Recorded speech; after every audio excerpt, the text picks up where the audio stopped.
നമസ്കാരം, മെട്രോ മാറ്റിനിയിലേക്ക് സ്വാഗതം. ഐഡിയ സ്റ്റാർ സിംഗർ എന്ന റിയാലിറ്റി ഷോയിലൂടെ മലയാളി പ്രേക്ഷകർക്കേറെ സുപരിചിതയായ ഗായികയാണ് അമൃത സുരേഷ്. സ്റ്റാർ സിംഗർ എന്ന റിയാലിറ്റി ഷോയിലൂടെ എത്തി പിന്നീട് പിന്നണി ഗാനരംഗത്തേക്കും എത്തി തിളങ്ങി നിൽക്കുകയാണ് അമൃത. അമൃതയുടെ ജീവിതത്തെക്കുറിച്ചും താരം അതിജീവിച്ച വെല്ലുവിളികളെക്കുറിച്ചെല്ലാം മലയാളികൾക്ക് അറിയാവുന്നതാണ്. വ്യക്തി ജീവിതത്തിന്റെ പേരിൽ അമൃത പലപ്പോഴും വാർത്തകളിൽ നിറഞ്ഞു നിന്നിരുന്നു. പിന്നണി ഗാനരംഗത്ത് ചുവടുറപ്പിക്കുന്നതിനിടയിലാണ് അമൃത അന്ന് മലയാളത്തിൽ തിളങ്ങി നിന്നിരുന്ന ബാലയെ വിവാഹം കഴിക്കുന്നത്. അമൃതയ്ക്ക് 20 വയസ്സുള്ളപ്പോൾ വിവാഹം.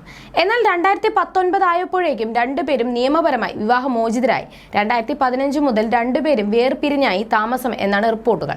ഇവർക്കൊരു മകളുണ്ട്. നിലവിൽ അമൃതയ്ക്കൊപ്പമാണ് മകൾ താമസിക്കുന്നത്. എന്നാൽ കുറച്ചു നാളുകൾക്ക് മുൻപ് അമൃതയ്ക്കെതിരെ ഗുരുതര ആരോപണങ്ങളുമായാണ് ബാല രംഗത്തെത്തിയിരുന്നത്. കാണാൻ പാടില്ലാത്ത സാഹചര്യത്തിൽ അമൃതയെ കണ്ടെന്നും അതിനാലാണ് വിവാഹമോചനം നടത്തിയതെന്നുമായിരുന്നു ബാല കഴിഞ്ഞ ദിവസം പറഞ്ഞത്. ഇത് വലിയ വാർത്തയായി മാറുകയും ചെയ്തിരുന്നു. പിന്നാലെ ആരോപണങ്ങൾക്ക് മറുപടിയുമായി അമൃത തന്നെ രംഗത്തെത്തിയിരുന്നു. മകളെ കാണിക്കുന്നില്ലെന്നും തന്റെ പണം മാത്രം അവർക്ക് മതിയെന്നുമൊക്കെയായിരുന്നു ബാലയുടെ ആരോപണങ്ങൾ. ഇതിനെതിരെയായി തന്റെ അഭിഭാഷകർക്കൊപ്പം എത്തി അമൃത പ്രതികരിച്ചത്. വിവാഹമോചന ഉടമ്പടി പ്രകാരം ഒരിക്കൽ പോലും ബാല മകളെ കാണാൻ വന്നിട്ടില്ലെന്നും മകളെ കാണിക്കുന്നില്ലെന്ന് സോഷ്യൽ മീഡിയയിലൂടെ വെറുതെ ആരോപണം ഉയർത്തുക മാത്രമാണ് ബാല ചെയ്തതെന്നുമായിരുന്നു അമൃത തുറന്നടിച്ചത്. മാത്രമല്ല, മകൾക്കായി 25 ലക്ഷം രൂപയാണ് ബാല നൽകിയതെന്നും അമൃത വ്യക്തമാക്കി.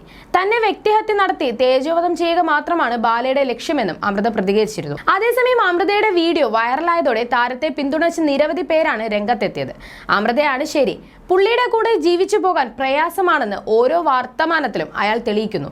ഡിവോഴ്സ് ചെയ്തിട്ടും മുൻ ഭാര്യയുടെ ലൈഫിൽ കയറി ഇടപെടുകയും അനാവശ്യ കാര്യങ്ങൾ പ്രചരിക്കുകയും ചെയ്യുന്ന ബാല ഇപ്പോഴും എല്ലാവർക്കും നല്ലൊരു മനുഷ്യനും സ്വന്തം കാര്യം നോക്കി ജീവിക്കുന്ന അമൃത ദുഷ്ടശ്രീയും കഷ്ടം എന്നായിരുന്നു മറ്റൊരാളുടെ കമന്റ്. ബാല ചെയ്തതും ചെയ്യുന്നതും ശുദ്ധ തെമ്മാടിത്തരമാണ്. അയാൾ ഒരു മോശം മനുഷ്യനാണെന്ന് മാത്രമല്ല, മോശം ഭർത്താവും അച്ഛനുമാണ്.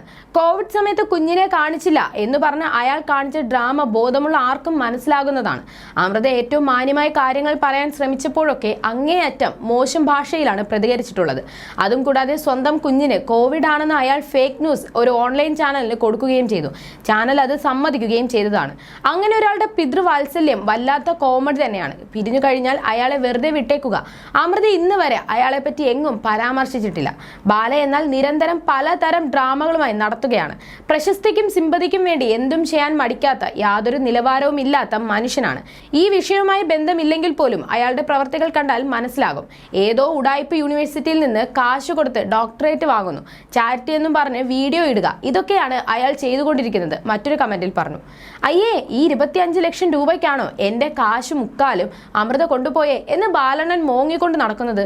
ആ കൊച്ചു പഠിക്കുന്ന സ്കൂളിലെ ഫീസ് കൊടുക്കാൻ വേണമല്ലോ ഓരോ വർഷം കുറഞ്ഞത് 2 ലക്ഷം. എന്തിന്റെ കാര്യത്തിലാണ് ഇവരെ ഇങ്ങനെ ചീത്ത പറയുന്നത്? അവർ ബാലയുടെ ഭാര്യ എന്ന ഇമേജ് അറിയപ്പെട്ട വ്യക്തിയല്ല. സ്വന്തം കഴിവുകൊണ്ട് മലയാളികളുടെ ഇടയിൽ ചെറിയ പ്രായത്തിലെ അറിയപ്പെടുന്ന ഒരു വ്യക്തിയാണ് ബാല. ഇവരെ കല്യാണം കഴിക്കുമ്പോൾ ബാല കേരളത്തിൽ അറിയപ്പെടുന്നതിന്റെ അത്രയ്ക്ക് തന്നെ അമൃതയെ എല്ലാവർക്കും അറിയാം എന്നിങ്ങനെ പോകുന്നു കമന്റുകൾ. You're watching me on metromatney.com. metromatney.com. Subscribe for more videos. Subscribe for more videos. Subscribe here for more videos. Subscribe now. Thank you.